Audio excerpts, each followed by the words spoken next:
Баршаңызға қайырлы күн. Арнама қош келдіңіздер. Арнама жаңадан қосылған жандар болса, тіркеліп, лайк басып, комментарий қалдыра кетулеріңізді сұраймын. Біз бүгін сіздермен өте оңай жаздық салат жасайтын боламыз. Ендеше бастаймыз. Ол үшін қажетті заттарымызды дәл осылай түгелдеп алатын боламыз. Қырыққабатты ұсақтап турайтын боламыз. Ұсақтап туралған қырыққабат өте әдемі көрінеді.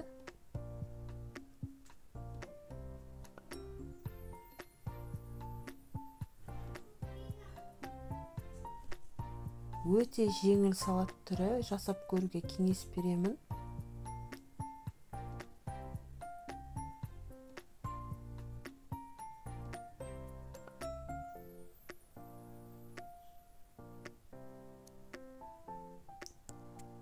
Енді қиярымызда видеода көрсетілгендей дөңгелектеп және де ұзыншалап кесіп алатын боламыз.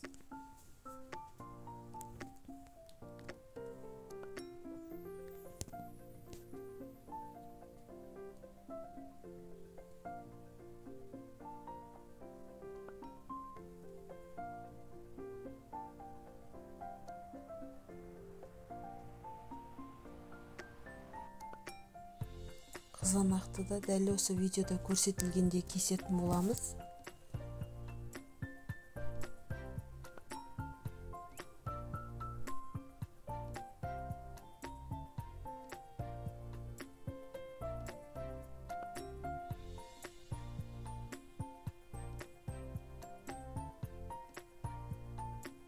Және де консервідегі жүгерімізді қосатын боламыз.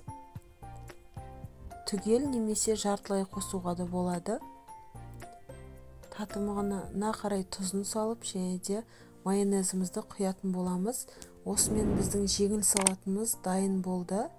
Өте оңай салаттың түрі, жасап көруге кеңес беремін. Назарларыңызға рахмет. Қош сау болыңыздар.